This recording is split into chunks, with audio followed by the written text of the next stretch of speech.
we know that access to information is a key to that. We've heard the digital divide, you know, we've got lots of metaphors for that. But I don't want us to ever forget that regardless of how technical our discussions, because, you know, we talk about things in this room that we can't talk about at the breakfast table because nobody at our breakfast table understands it. But I want to call us to remember that what we do has a purpose that's bigger than the bytes. It's bigger than the data packets. And honestly, that's what motivates me.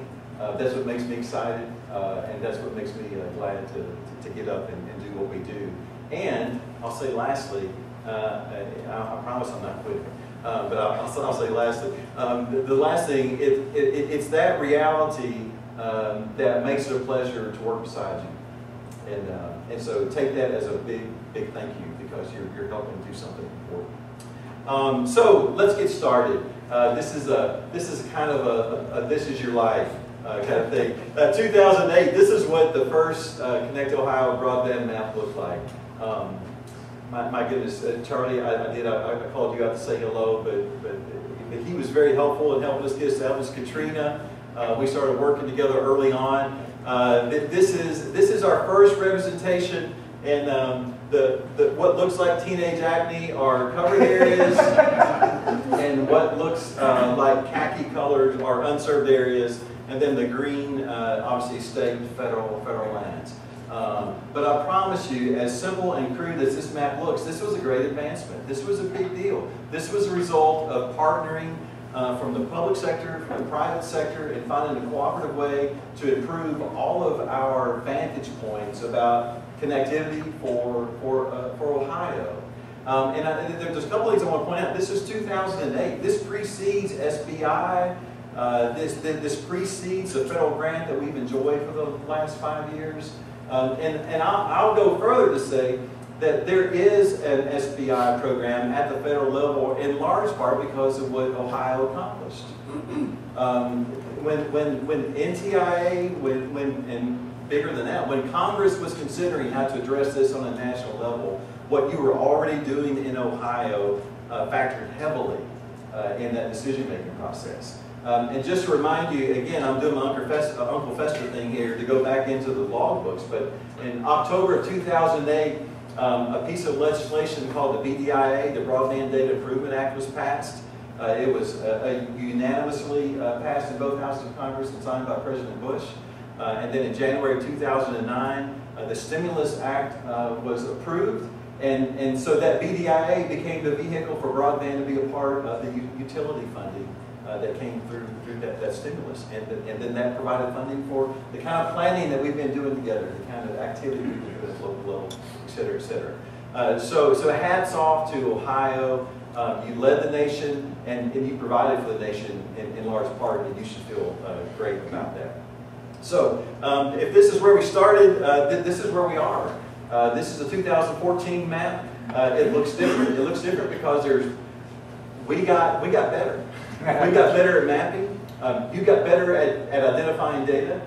We got better at representing the data.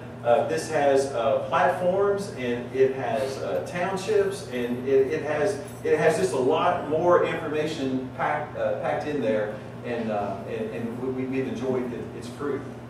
But I want to take us on looking at particular data sets and then tracking them over time. Again, because I'm a simple person, and there's some things I just want to look at together. So the first data set I want us to look at over time is access to 50 meg download speed. This is residential access to 50 meg download. And so here we are in 2010.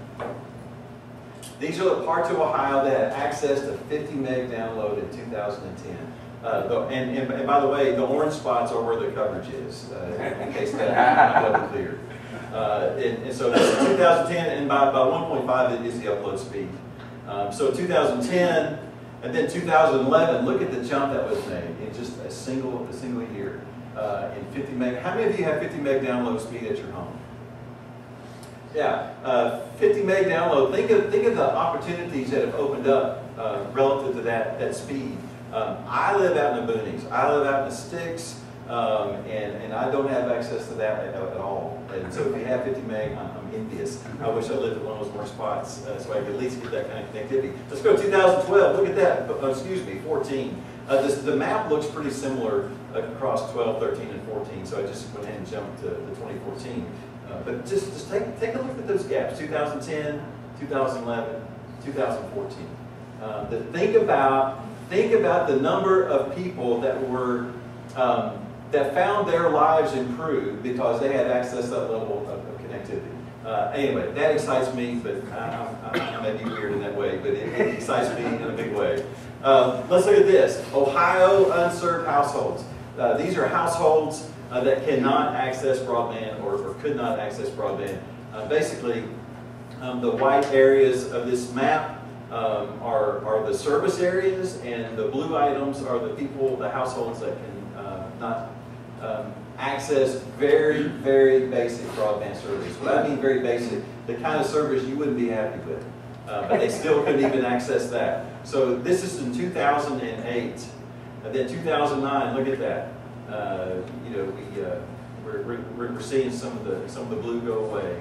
Look at this, 2010. You can see progress taking place across time. 2011, 2012, 13, and then finally 14.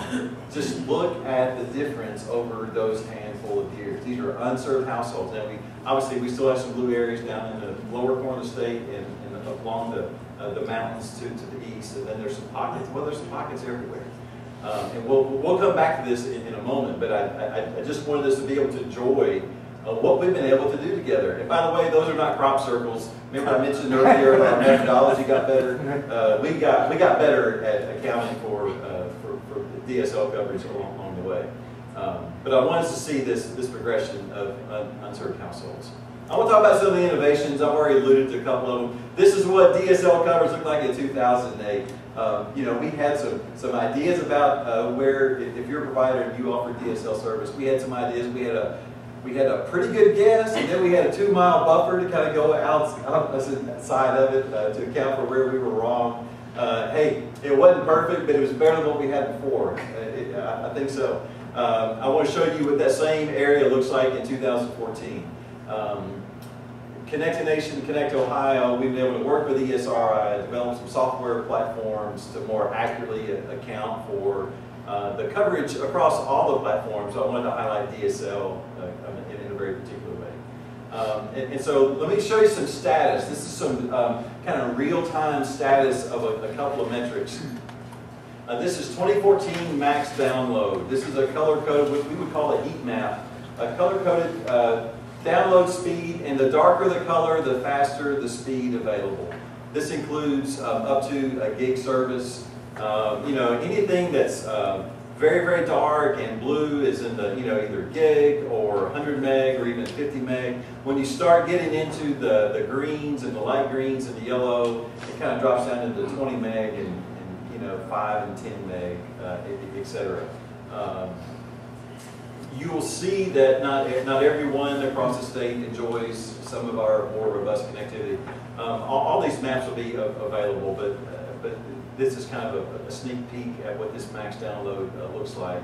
Again, we can see where there are pockets of very, very fast connectivity, but we can still see where the opportunities lie as well. This is a provider density map.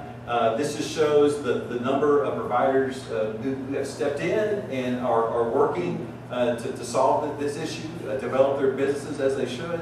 And again, the darker the color, the more density and the number of available options in that particular community and part of the state.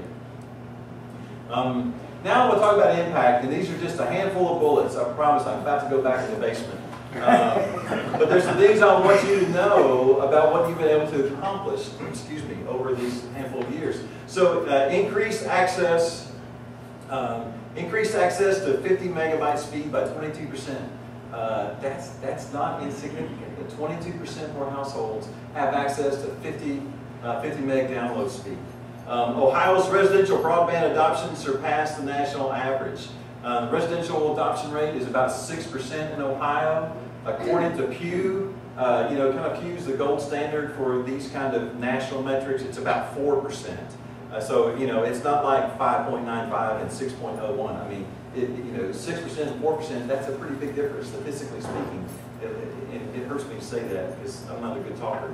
But it is significant that our adoption rate in Ohio has increased. Look at this number. 273 new households subscribe to broadband. 273,000 new households have subscribed to broadband over the course of our, actually that's over a 3-year window. I think that's 2010, 11, and 13. But that's a significant number. Together, we have identified, submitted, and processed more than 6 million broadband records. That's 6.6 million broadband data points. That's a lot of stuff. And that's why you'll be encouraged to know that there are people brighter than me who manage that. But 6.6 million reports and records. 95% participation among Ohio broadband providers. Listen, there are states that have been implementing the same project, and the broadband provider participation rate is well south of 50%.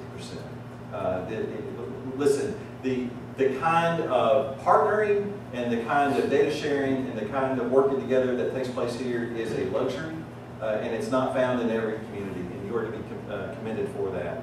And so I just want to point that out, that that's a significant kind of milestone.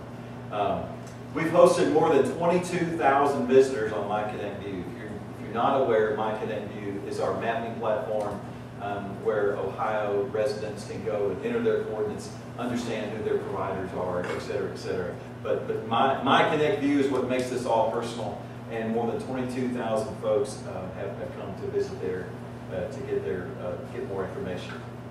I want to stop here because I told you we come back to this map. I said at the beginning, this is more about bits and bytes and packets and information. This is about people. This map clearly demonstrates that we are not done. And, you know, as long as there is blue on this map, we're not done. Everywhere you see blue here, there's a family trying to figure out how they're going to develop their home business. They're trying to figure out how you know, Chucky's going to get his homework done. How many of you have children in elementary school who are dependent on the internet to get homework done? Yeah. You know, my daughter, this started in about 7th grade math. Her teacher in her math class, I'm not sure what happened in there, but it wasn't teaching because all the teaching took place at home. Literally, they were signed Khan Academy videos. Now her teachers, now she's in high school, her teachers make videos and have their own YouTube channel. So in our kitchen, I see her physics teacher 4 nights a week, you know, droning on about you know, vectors and all the stuff that they're doing. You know, this couldn't happen without that kind of connectivity. And so as Stu continues to lead us, as we continue to look at what our opportunities are, I just want to put that reminder out that the data says we still got somewhere to go, and we still have people to improve. And so, Stu, with that, I will go back in the basement and give you back. Thank you very, very much.